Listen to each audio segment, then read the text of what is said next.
नमस्कार विद्यार्थी मित्रांनो आणि शिक्षक मित्रांनो. प्राध्यापक भरती गेले कित्येक वर्षापासून रखडलेली होती. यावरती गेल्या 6 महिन्यात 2 प्रकारचे जी आर येऊन गेले. हे जी आर होते की प्राध्यापक भरतीचे निकष काय असणार आहेत, भरतीचे नियम काय असणार आहेत. पण लक्षात घ्या, हे बघितल्यानंतर डोकं सरकतं आणि असं म्हणावं लागतं, सरकारचं डोकं ठिकाणावर आहे का? सरकारचं प्राध्यापक भरतीमधून नेमकं काय साध्य करायचा हेतू आहे? या सगळ्या गोष्टी तुम्ही शेवटपर्यंत हा व्हिडिओ बघा.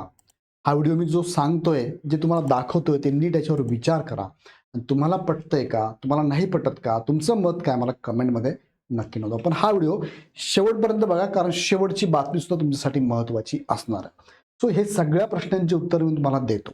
आता यामध्ये मी हायलाईट केलेलं आहे, सरकारी नोकरी कशाला हवी आहे? मला सांगा, सरकारमध्ये राहून जनतेची सेवा करणं हा एकमेव उदात्त हेतू तर आहेच.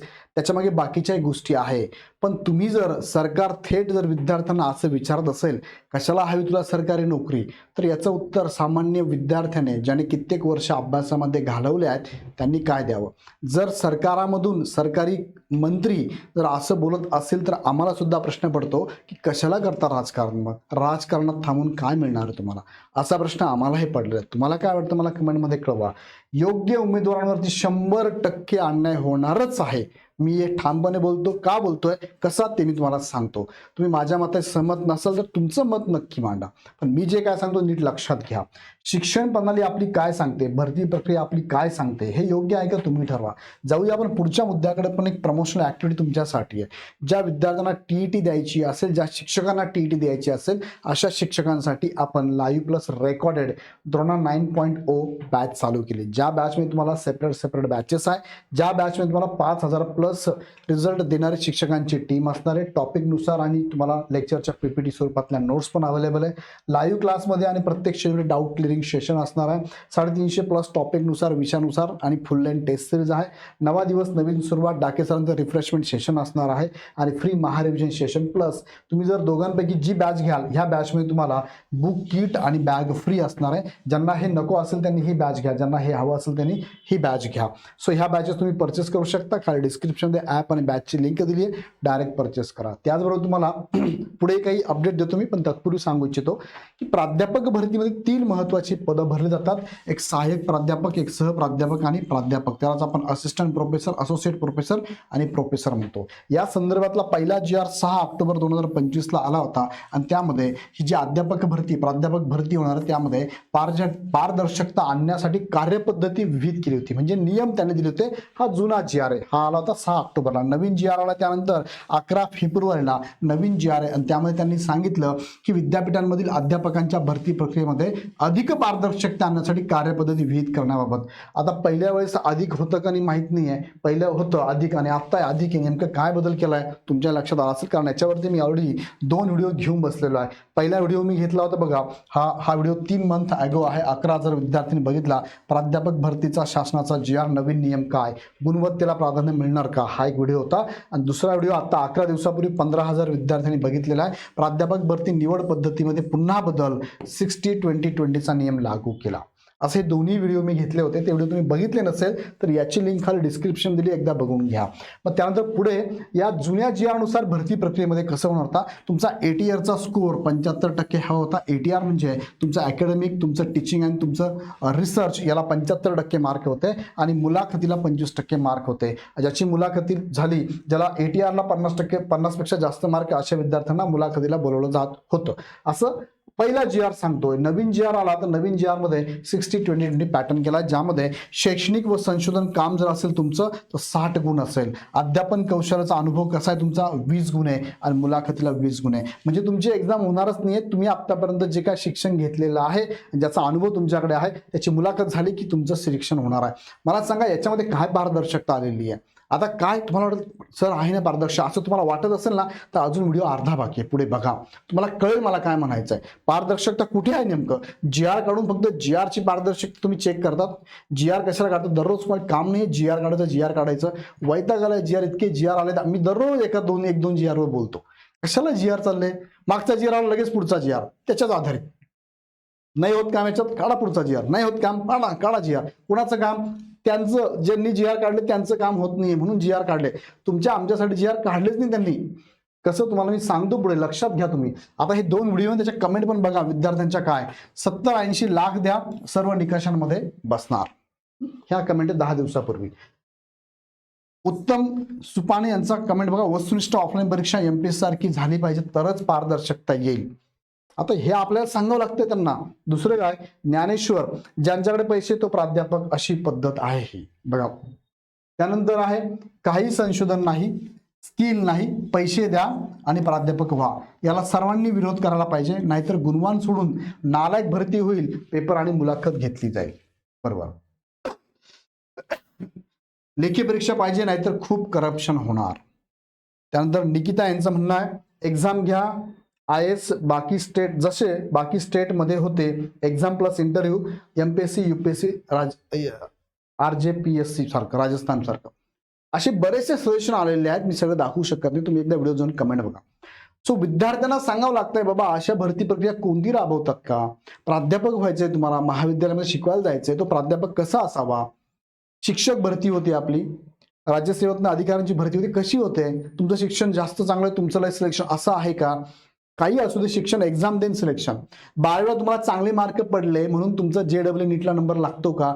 नाही. 12वीला तुम्ही मेरिटमध्ये आउट ऑफ 100 असू द्यात, तुम्हाला JEE नीट द्यावीच लागते किंवा सीट द्यावी लागते, तरच तुमचं नंबर लागतो इंजिनिअरिंग किंवा मेडिकलला. मग मला सांगा, ते सगळीकडे ही जर प्रोसेस असेल तर प्राध्यापक भरतीचा हा नवीन जी आर, नवीन नियमावली कुणासाठी चालू आहे? ह्या विद्यार्थ्यांसाठी चालू आहे की शिक्षण प्रणाली तुम्हाला सुधारायची चालू आहे की तुमचं स्वतःचं सुधारण्यात चाललं आहे? नेमकं का? मी कदाचित निगेटिव्ह बोलत असेल, मी निगेटिव्ह शक्यतो बोलत नाही, मी तुम्हाला लक्षात आणून देतो तेही अतिशय व्यवस्थित. पण आज मी जाणून बुजून बोलतोय की अशा गडबडी होत आहेत. याच्या पहिले पण बऱ्याचशा व्हिडिओत बोललोय मी, पण ठराविक काळानंतर हे असे व्हिडिओ मला घ्यावेच लागतात, कारण हे नवीन जी आर कुणासाठी चालू आहे, कुणाची भरती करायची समजत नाहीये. तुम्हाला पुढे मुद्दे दाखवतो मी. बघा, हा आलाय 13 फेब्रुवारीचा न्यूज आली, तुम्ही जी आर पण बघितला. जून पर्यंत डेडलाईन त्यांची ठरली, प्राध्यापक भरती करायची आहे. किती पदांची? 5012 पदांची प्राध्यापक भरती करायची आहे. पदभरती प्रक्रिया UGCच्या नियमावलीनुसार राबवली जाणे आवश्यक आहे. त्यात परस्पर बदल करू नयेत. तासिका तत्वावर प्राध्यापकांची मानधन वाढ, शिक्षकेतर कर्मचारी पदवीची तत्काळ मान्यता द्यावी, असं संदीप पाथरीकर, महाराष्ट्र नव प्राध्यापक संघटना यांचं म्हणणं आहे. अशा बऱ्याचशा गोष्टी आहेत. आता करंट अपडेट बघा, माननीय मंत्री महोदय संभाजीनगरमध्ये आले होते आणि त्यांनी काय वाक्य वापरलं? कशाला पाहिजे सरकारी नोकरी? कशाला पाहिजे म्हणजे काय? तुम्हाला सरकारामध्ये सरकार चालवायला, सरकार तर तुम्ही चालवतच नाही. पहिली गोष्ट, हे प्रशासकीय अधिकारी सरकार चालवतात, यांनाच जास्त माहिती आहे. तुम्हाला सल्ला देण्याचं काम खरं म्हणजे हेच उमेदवार करतात, प्रशासकीय अधिकारी. आणि तुम्ही म्हणतात कशाला हवी सरकारी नोकरी? आम्हाला बाबा सरकार चालवायचं म्हणजे तुम्ही चालवत नाहीच आहे, हा तुमचा भ्रम आहे. तुम्ही चालवत नाही, हे सगळे हेच चालवतात. यांचं म्हणणं काय बघा, ही रोजगार योजना नाही. राज्यातील सार्वजनिक विद्यापीठांमधील अध्यापकांच्या भरती प्रक्रियेच्या नवीन कार्यपद्धतीबाबत राज्यातील पत्रकारधारकांमध्ये नाराजी असल्याबाबत विचारले असता पाटील म्हणाले, शिक्षणाची गुणवत्ता वाढविणे यामागचा उद्देश आहे. ही रोजगार योजना नाही, गुणवत्तेचा आग्रह धरण्यात काही चुकीचे नाही. कसल्या प्रकारची गुणवत्तेचा आग्रह तुमचा? कळत नाही आम्हाला. तुम्हाला अजून पुढे दाखवायचे 25% व्हिडिओ बाकी आहे, तुम्हाला पुढे दाखवतो काय आहे, असं यांचं म्हणणं आहे. पूर्ण वाचून दाखवत मी तुम्हाला.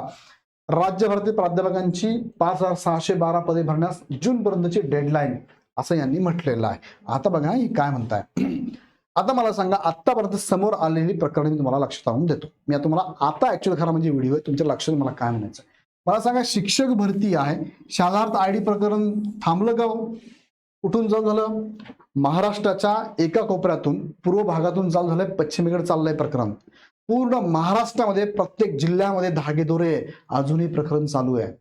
कितीतरी मोठे अधिकारी जे रिटायर झाले ते सुद्धा यामध्ये आहेत, त्यांना सुद्धा ते सगळे पाळेमुळे उकरून काढायला कितीतरी लोकांना बोलावं लागतंय. अजून चालू आहे. हजारो शिक्षक हजारो प्रकरणामध्ये अडकलेले आहेत.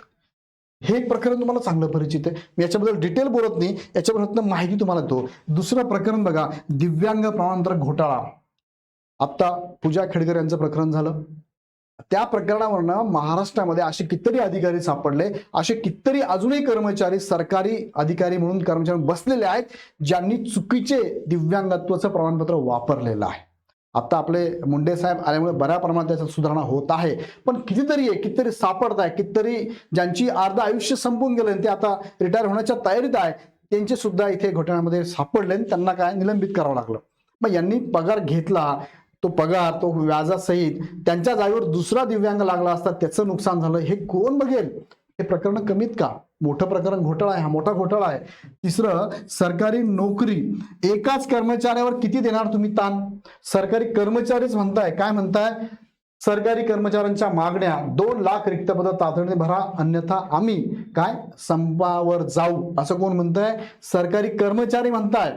पण त्या एकाच माणसावर किती ताण देणार तुम्ही? का ताण देताय? याच्या मागचा हेतू काय? एकाच माणसाकडे 3 जबाबदारी, एकाच माणसाला मॅनेज करायचं आहे का? एकाच माणसात तुमचे संबंध चांगले आहे का? नेमकं काय? मग बाकीच्यांना द्यायचं नाही का? बरं, सर्वसामान्य जनतेला सर्व्हिस द्यायचीच नाही की तुम्हाला?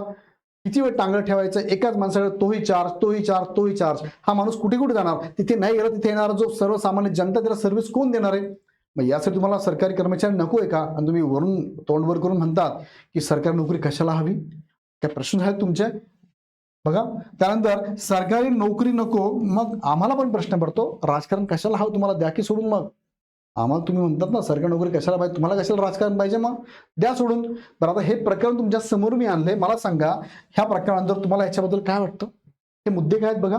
प्राध्यापक भरती अशीही होऊ शकते.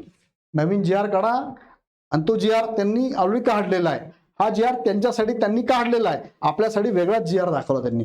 त्यांच्यासाठी काय GR आहे? मला तुम्ही याचं उत्तर द्या. आता सगळ्यांनी उत्तर द्या. काय मला सांगा, PhD प्रमाणपत्र मिळू शकतं का? माझ्याकडे नाहीये, मला पाहिजे, मिळेल का? कोणतरी कमेंट टाकली आहे, सर पैसे आहे की तुमच्याकडे? सगळं मिळेल, मिळू शकतं. तुम्हाला दिव्यांगत्व सर्टिफिकेट मिळू शकतं, तुम्हाला बोगस शिक्षक म्हणून इथे रुजू होऊ शकतं. इथे हे सर्टिफिकेट मला काय अवघड आहे? अनुभव सर्टिफिकेट मिळू शकते का? माझ्यापेक्षा तुम्हीच उत्तर द्याल मला.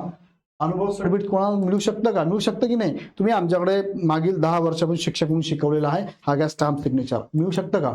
मिळू शकतं ना. कोण म्हणतं नाही मिळू शकत? मला सांगा. तिसरं, मुलाखत प्रॉपर होईल का? बाबा, मुलाखत होईल का प्रॉपर? की तुम्हाला ज्याला घ्यायचं त्यालाच तुम्ही घेणार आणि कारण वेगवेगळे देणार, होईल का हे प्रॉपर? मला सांगा. ह्या 3 गोष्टीवरती त्यांनी आता नवीन पॅटर्न आणलाय, 60-20-20 असे मार्क आहे. आउट ऑफ 100 ज्याला मार्क जास्त पडतील त्याचं सिलेक्शन. इथे आउट ऑफ तुमचं 80 म्हणजे आउट ऑफ 100 बघूया, ज्याला जास्त मार्क त्याचं सिलेक्शन. मला सांगा, कुणाला मार्क जास्त पडतील?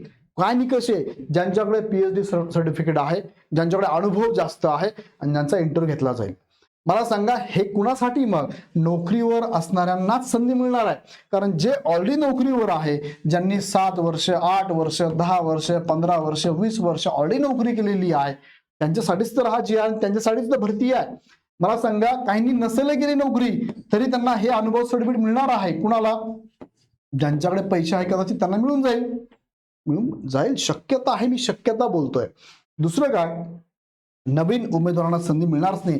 नवीन उमेदवारांना पैसा नाही त्यांच्याकडे, आता शिक्षण झालं, घरून पैसे होते, थोडेफार नोकरी केली असेल, थोडाफार पैसा आहे, कसं काय त्यांना मिळेल इथे? कारण हे निकष काय आहेत? काय सर्टिफिकेट? ज्यांचं जास्त शिक्षण झालंय. आता मला सांगा, शिक्षण करून बसलेले महारथी आहेत त्यांना संधी ना. इथे वयाची अट काय? वयाच्या 60 वर्षापर्यंत निवड होऊ शकते तुमची, वयाची अट नाहीच आहे. मला सांगा, तुम्हाला इथे न्याय मिळणार आहे का? बघा, याच्यामध्ये मी काही शिक्षक खरंच प्रामाणिक आहे, काही विद्यार्थी खरंच प्रामाणिक आहे, नो डाऊट त्यांना मिळालंच पाहिजे. हे जर त्यांच्याकडे असेल, चांगलं असेल, चांगली गोष्ट आहे. पण याच्यामध्ये तुम्हाला मला सांगा की तुम्ही 100% बोलू शकता का की हे एकदम प्रॉपर आहे? 100 सोडा, 50% शाश्वती नाही आहे.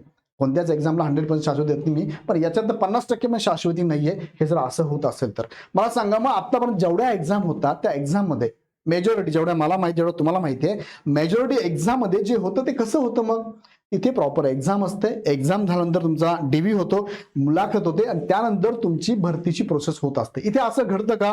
नाही, इथे असं बघायला तुम्हाला मिळतच नाहीये. मग यावरती मला तेच म्हणायचं, तुम्ही कमेंटमध्ये मला कळवा की ह्या प्रश्नांची उत्तरांबद्दल तुम्हाला काय वाटतंय.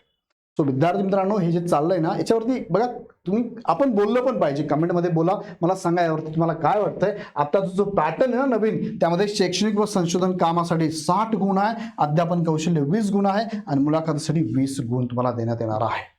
असे आहेत. त्याचा डिटेलमध्ये व्हिडिओ मी पाठीमागे घेतला, तो व्हिडिओ एकदा बघून घ्या. नवीन GR नुसार प्राध्यापक भरती कशी होणार आहे आणि तुम्हाला काय वाटतं मला कमेंटमध्ये नक्की कळवा. तुमचे सगळे मुद्दे मला माझ्यापर्यंत पोहोचवा, यावरती मी अजून व्हिडिओ घेऊन तुम्हाला नक्की कळवेल आणि तुमच्या विद्यार्थ्यांपर्यंत इग्नाइटची बॅच पण लगेच शेअर करा. आणि काही शंका असेल आमच्या हेल्पलाईन नंबरला कॉल करा, अदरवाईज इग्नाइट अकॅडमीचा ॲप डाउनलोड करून हवी ती बॅच परचेस करा. तुमची कमेंट नक्की बघायला मला आवडेल. पुन्हा व्हिडिओ आपण नेक्स्ट शोमध्ये. धन्यवाद.